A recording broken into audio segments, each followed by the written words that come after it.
बोलिए चैतन्य महाप्रभु की, चैतन्य महाप्रभु की, श्रीमती राधा रानी की, श्रीमती राधा रानी की, भगवान श्री गोविंद की, हरिनाम संकीर्तन की, ढोल करुताल की, दैया बजिया की, समस्त भक्त वृंद की, वृंदावन धाम की, खेतुरी धाम की, महाप्रसाद की, हरिनाम यज्ञ की, कमिटी वृंद की, अपन बोल श्री गुरुदेव की। जय जय श्री राधा कृष्ण प्रेमानंदे। हरि हरि हरि हरि बोल, हरि बोल, हरि हरि।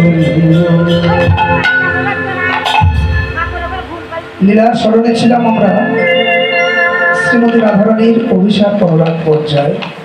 সময়টা হচ্ছে প্রদোষকাল। লীলা স্মরণ করব 6 দণ্ড, অর্থাৎ 2 ঘন্টা 24 মিনিট। আচ্ছা আচ্ছা, স্থানটা হচ্ছে জটিলার নিবৃত কক্ষ। বক্তা স্বয়ং শ্রীমতী রাধারানী, শ্রোতা হচ্ছেন শ্রী রাধার ভক্ত রঙ্গা সখীগণ। বিষয় কৃষ্ণ রূপের বর্ণনা। ভগবান শ্রী গোবিন্দের রূপের কথা বলতে বলতে সখীদের সঙ্গে রাধারানী অনুরাগে রইলেন। সখীরা এবার ডেকে ডেকে বলছে, রাধে ওইটা কৃষ্ণ রূপের কথা বলতে বলতে রজনী যে গভীর হচ্ছে, আমাদেরকে তো অভিসার করতে। অভিসার মানে, অভিসার শব্দের অর্থ হচ্ছে যাত্রা। অভিসার শব্দের অর্থ যাত্রা। তাহলে কোন যাত্রা? আমাদের যাত্রা আর রাধারানী যাত্রা, এর মধ্যে একটু পার্থক্য। আমরা সশরীরে এই দেহ নিয়ে আমরা কৃষ্ণ চরণে যেতে পারবো না, কিন্তু রাধারানী এই দেহ নিয়েই কৃষ্ণ চরণে যেতে পারবেন। এখানে একটু বিভেদ।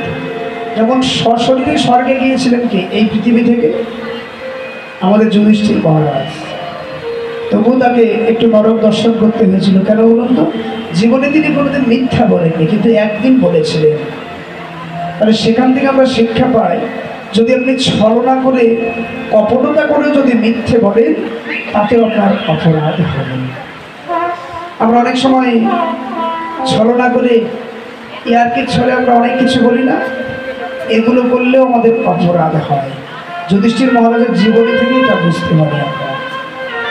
তিনি বলেছিলেন গুরু মহারাজকে যে অশ্বত্থামা, অর্থাৎ অশ্বত্থামা নামে একটা হাতি ছিল, সেই হাতিটার মৃত্যু হয়েছে, এটা তিনি বলেছেন। সরাসরি বলেননি যে গুরুপুত্র অশ্বত্থামার মৃত্যু হয়েছে। এইটুকু মিথ্যের আশ্রয় নেয়াতে ওনাকে নরক দর্শন করতে হবে। অভিসার মানে যাত্রা। তাহলে কোন যাত্রা? ভক্ত এবং ভগবানের শেষ মিলন। যেদিন আমাদের এই দেহটা তুলসী তলায় পড়ে থাকবে, আমাদের এই দেহ থেকে প্রাণ পাখি যেদিন জনমের মতো উড়াল দেবে, ঠিক সেই যাত্রার কথা আজকে বলা হচ্ছে। মনে করবেন না যে শুধু রাধারানী যাচ্ছে, আমাদেরকে যেতে হবে না, এমনটা নয়। আমরা যারা পৃথিবীতে এসেছি, একদিন প্রত্যেককেই ঠিক এভাবেই চলে যেতে হবে। কেউ দুদিন আগে যাবে, কেউ দুদিন পরে যাবে, কিন্তু যেতে হবে। যতই শক্তি থাক আপনার, অনেকে শক্তি দেখায় না, অনেকে অর্থের শক্তি দেখায়, কেউ বাহুর শক্তি দেখায়, অনেক কিছু শক্তি আমরা দেখাই। কিন্তু যেদিন যমরাজ পেছন থেকে আপনার কেশ আকর্ষণ করবে, সেদিন পৃথিবীর এমন কোনো শক্তি নাই আপনাকে বাঁচাতে পারে।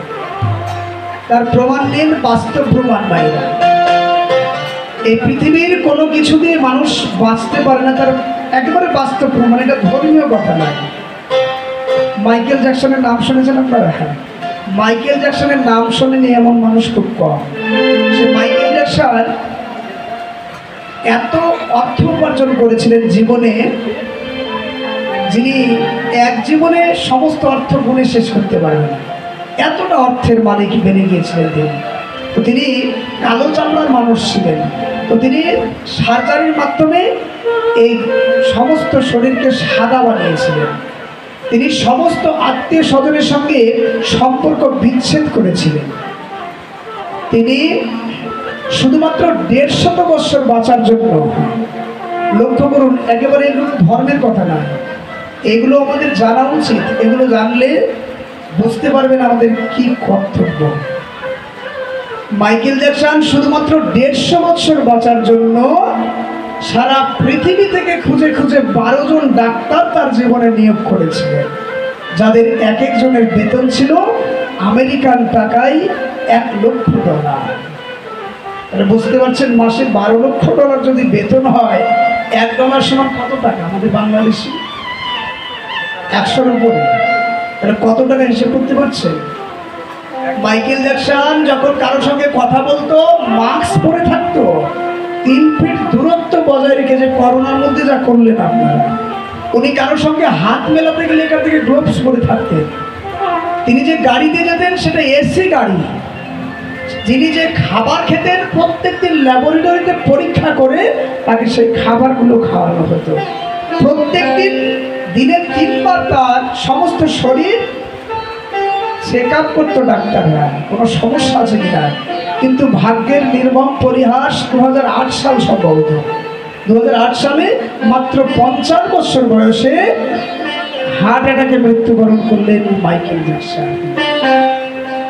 যখন মাইকেল জ্যাকসনের শ্বাসকষ্ট শুরু হয় প্রথম, ওই পৃথিবী বিখ্যাত 12 জন ডাক্তার 20 মিনিট ধরে চেষ্টা করে বুঝতে পারেনি এই শ্বাসকষ্ট কোথা থেকে হচ্ছে। বুঝতে পারছেন? রাখে কৃষ্ণ আর মারে কৃষ্ণ। ভগবান যদি আপনাকে নেয়, হাঁটতে গিয়ে কলার চোখায় ওছনকে পড়ে মৃত্যু হবে। আর যদি ভগবান আপনাকে না নেয়, 10 বার হার্ট অ্যাটাক হলে আপনার মৃত্যু হবে। 12 জন ডাক্তার 20 মিনিট ধরে চেষ্টা করে বুঝতে পারল না। 20 মিনিটের ব্যবধানে হার্ট অ্যাটাকে মাইকেল জ্যাকসনের মৃত্যু হল, মাত্র 50 বছর বয়সে। এখনো পর্যন্ত ডাক্তাররা বুঝতে পারেনি যে মাইকেল জ্যাকসন কিভাবে মৃত্যুবরণ করেছিলেন। তার হার্ট যখন মৃত্যুবরণ করে, তার আগ পর্যন্ত তার হার্টটা শিশুদের মতো নির্মল ছিল। বুঝতে পারছেন? এজন্য ভগবানের সঙ্গে বিরোধিতা নয়, ভগবানের সঙ্গে বন্ধুত্ব। যদি বাঁচতেই পারতো তাহলে হিরণ্যকশিপু মরতো না, রাবণ মরতো না, কংস মরতো না। এরা সবাই অমরত্বের বর লাভ করেছিল, তথাপিও তারা বাঁচতে পারেনি। এজন্য একদিন না একদিন সবাইকে আমাদের এই পৃথিবীর মায়া ত্যাগ করে চিরজন্মের মতো গোবিন্দের চরণে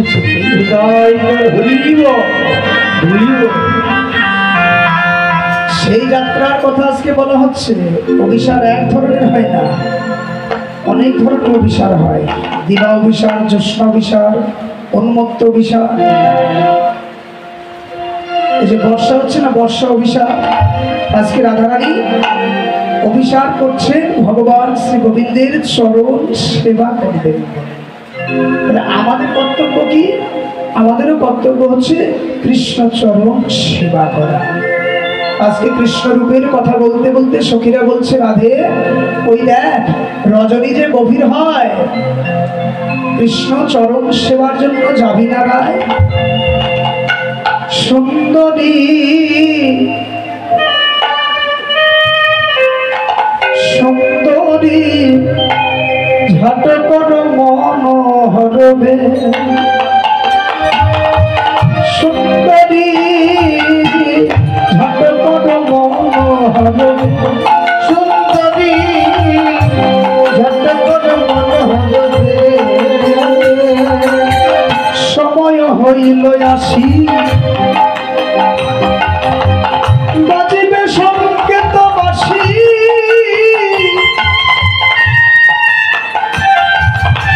ধরে যেন নাম রবেলে, সুন্দরী ঝট কর মনোহরবে, সুন্দরী ঝট কর মনোহরবে। সখীগণ বললেন সুন্দরী মানে রাধারানীকে বলছে, সুন্দরী বলে সম্বোধন করছে। ঘাট করো, মানে ছোট করো, বনহন বেশ, এত সাজগোজ চলবি না, একটু সাজাটা ছোট কর। আমরা তো সাজি নাকি? রাধারানীও সাজতে বসেছে, আমরাও সাজি না। আমরা কেন সাজি না? নিজেদেরকে যেন ভালো লাগে। আর রাধারানী সাজতো কিভাবে? কোন ফুল খোপায় দিলে কৃষ্ণ আনন্দ পাবে, রাধারানী সেই ফুলটাই খোপায় দিত। কোন শাড়ি পরলে কৃষ্ণের আনন্দ হবে, রাধারানী সেই বসনে পরিধান করতে।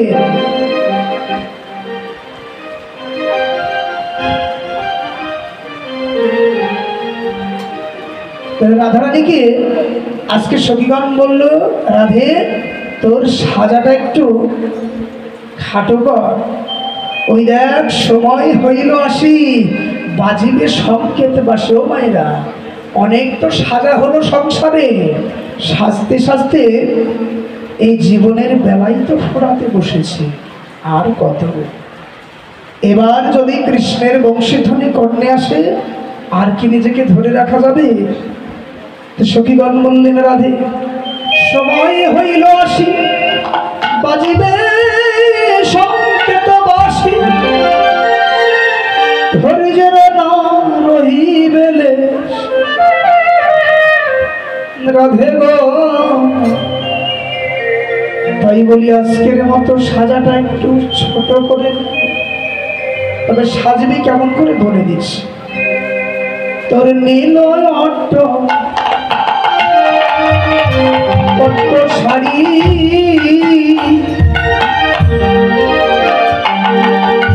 একবার আটিয়া পরহ বলি, ওগো নীল অট্ট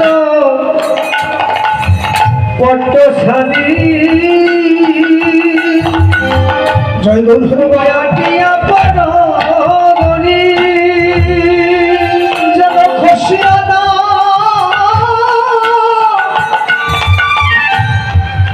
খুশিয়া না পরে সেই কালে, যেন খুশিয়া না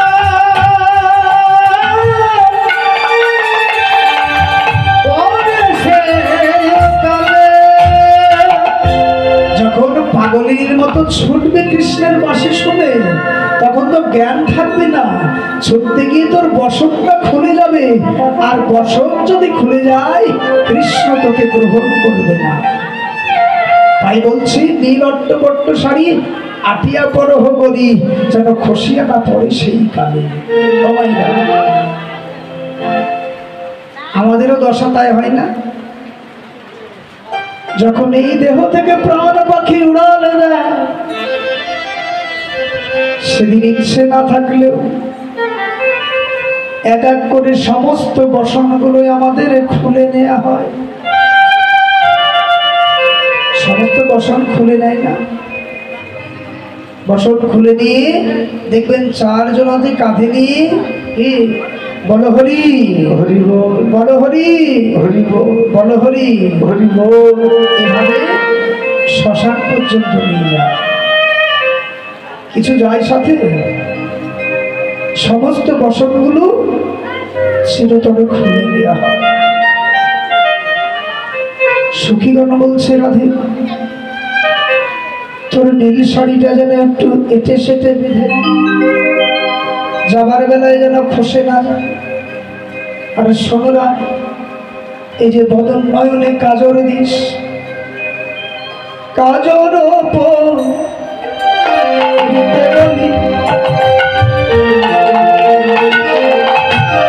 শ্রম জলে যাবে ভাসি, রাধে মলিন হবে মুখ শশী, ওদের শ্রম জলে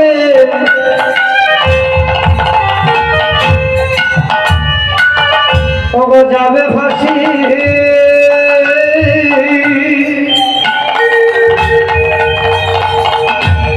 ওদের মলিন হবে মুখ শশী,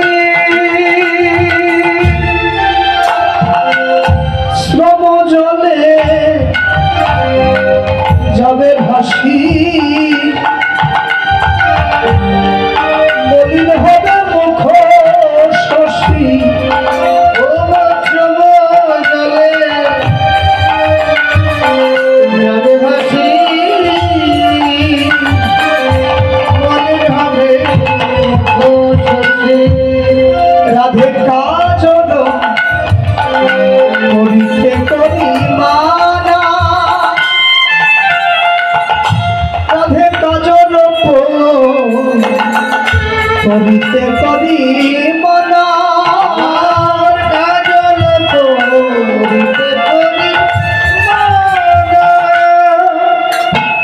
যমজলে যাবে ভাসি, মলিন হবে মুখশশী।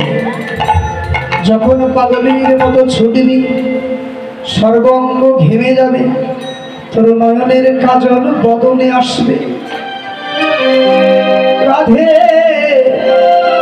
এই জগতে আমার গোবিন্দ যে মলিন বদন দর্শন করে, তাই বলি কাজল যেন আজকে পরিষ্কার হয়।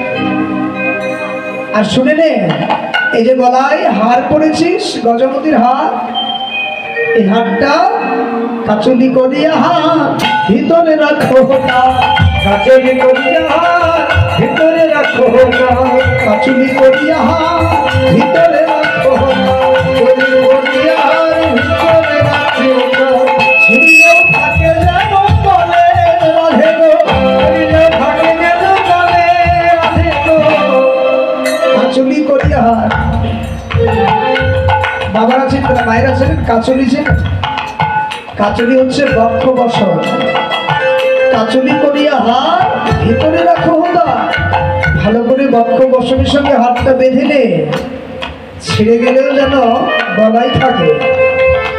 দেখবে যখন আমাদের দেহ থেকে প্রাণ চলে যায়,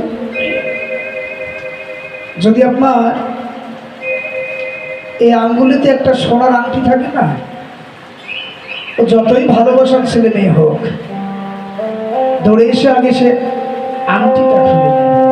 যদি গলায় একটা 2 ভরি ওজনের সোনার হাত থাকে, বাবা মা মরে গেছে এইদিকে খেয়াল রাখবে না, দেখবেন ছুটে এসে সেই হারটা আগে আপনার গলা থেকে খুলে নেবে। কিন্তু যদি কোনো ভাগ্যবান ভক্ত তুলসীর কাষ্ঠের মালায় আমার ভগবানের চরণে নিবেদন করে যদি নিজ অঙ্গে পড়ে, সমস্ত কিছু খুলে নিলেও সেদিন এই জগতের কারো সাহস হবে না সেই তুলসীর মালাতে হাত দিতে পারে। সব খুলে নিতে পারবে, কিন্তু তুলসীর মালাটা কারো সাহস হবে না গলা থেকে খুলে নিয়ে। আর ভগবান শ্রী গোবিন্দ বললেন, যারা আমার তুলসীকে আশ্রয় করে, আমি ভগবান কথা দিলাম, যারা তুলসীর চরণ আশ্রয় করে, এই জগতে তারা শত অপরাধী হলেও আমি ভগবান তাদেরকে আমার চরণে আশ্রয় দান করি। ভগবান বলছেন, তুলসীকে যদি কেউ আশ্রয় করে, যত অপরাধ থাক সমস্ত অপরাধ ভগবান মার্জন করে দিয়ে নিজের চরণে আশ্রয় দেয়। তুলসীর মাহাত্ম্য কেমন? বাজার থেকে একটা আপেল ফল কিনলেন, সেটা শুধুই ফল। যখন আপনি আমানি করে পাত্রে রাখলেন, সেটাও শুধু ফল। যেই না ওই আপেল ফলের উপরে একটা তুলসীর পত্র দিলেন, সঙ্গে সঙ্গে সেটা গোবিন্দের প্রসাদ হয়ে গেল। প্রসাদের কোনো দোষ থাকে না। ঠিক সেরকম এই দেহ যদি তুলসীর সংস্পর্শে আসে, এই দেহেরও কোনো দোষ থাকে না। প্রসাদ যেমন গোবিন্দের সেবায় হোক আর গোবিন্দের ভক্তের সেবাতে হোক লাগবে, এই দেহ যখন প্রসাদ হবে, এই দেহ আপনার কোনো না কোনো দিন ঠিক গোবিন্দ হোক বা গোবিন্দের ভক্ত হোক, কোনো না কোনো সেবায় ঠিক লাগবে। আপনারা করেন না মায়েরা, তুলসীর কীর্তন করেন না? নম নম তুলসী শ্রীকৃষ্ণ প্রেয়সী, রাধা কৃষ্ণের চরণ পাব এই অভিলাষী। নম নম তুলসী শ্রীকৃষ্ণ প্রেয়সী, রাধা কৃষ্ণের চরণ পাব এই অভিলাষী। নম নম তুলসী রাধা কৃষ্ণের চরণ পাব যে তোমার শরণ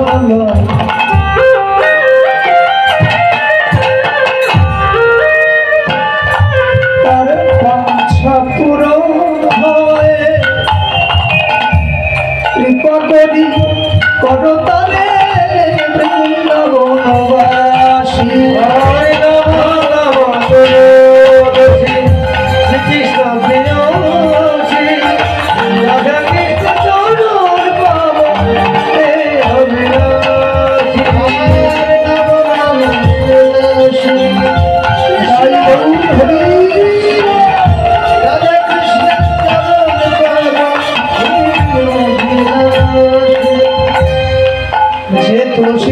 নেয় তার সমস্ত বাচ্চা হয়। ভগবান কথা দিচ্ছে। এই জন্য এই পদাবলী যিনি লিখলেন দীনকৃষ্ণ দাস। দীনকৃষ্ণ দাসে কয় এই যেন মোর হয় সদা রাধা গোবিন্দ প্রেমে সদাই যেন ভাসে। সেই তুলসীকে যদি কেউ আশ্রয় করে তাহলে তার এই দেহে সদ্গতি হয়। সখীগণ বললেন রাধে, তাই বলছি কাচলি করিয়া হার ভিতরে রাখো হতা, ছিঁড়িলেও থাকে যায় নগরে। আর শুনলে রায়,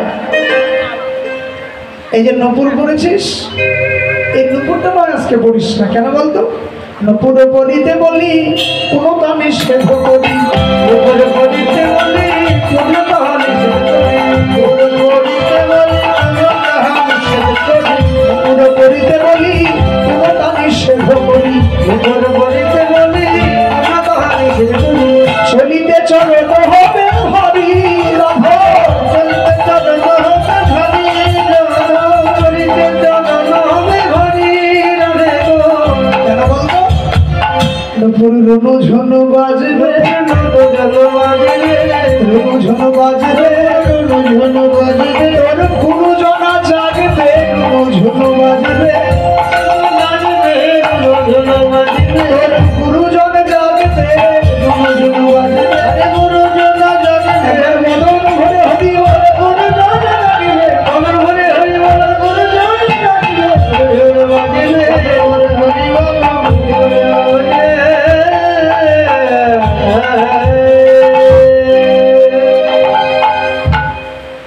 বলছেন নপুর পড়তে বলি কোনোটা নিষেধ করি। কেন বলতো? চলতে চরণ হবে ভারী, আরো এক ভয় আছে গুরুজন জাগি পাছে, কলরব শুনিয়া তাহারি। নপুরের একটা ধ্বনি হয় না, নপুর পায়ে দিয়ে হাঁটলে শব্দ হয় না।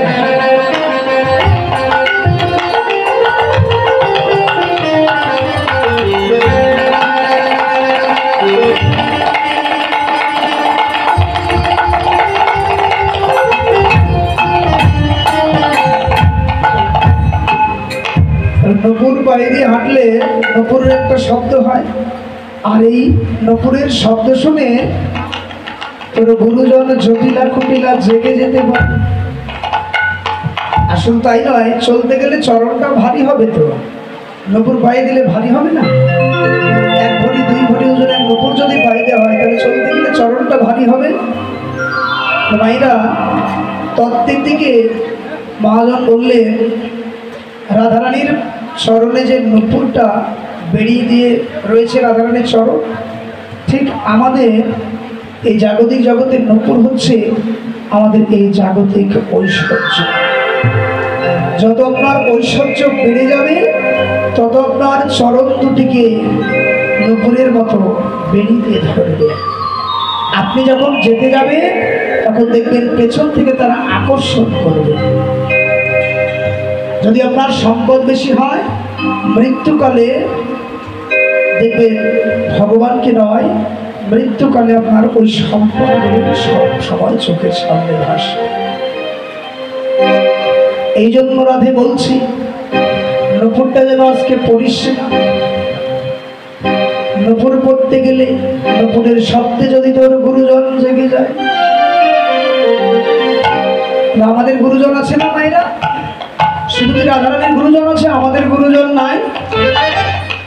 আমাদের এই দেহের মধ্যে গুরুজন কারা? কাম, ক্রোধ, লোভ, মোহ, মদ, মাৎসর্য, এগুলো হচ্ছে আমাদের গুরুজন। এরা সদা সর্বদা আমাদের এই দেহ পুষ্পটাকে কুড়ে কুড়ে খাচ্ছে বলে এই দেহ কৃষ্ণ সেবায় আছে। যদি দেহ কৃষ্ণ সেবায় লাগাতে হয়, এই দেহ একটা পুষ্পের মতো। ভগবান গীতায় বলছেন না, পত্রম পুষ্পম ফলন্ত্রয়ম যোগে ভক্ত প্রযোজ্যতি। যদি কোনো ভক্ত শুধুমাত্র একটা পত্র, একটা পুষ্প, একটা ফল যদি আমার চরণে দেয়, আর যদি 2 ফোঁটা গঙ্গার জল দেয়, তাতে আমি ভগবান সন্তুষ্ট।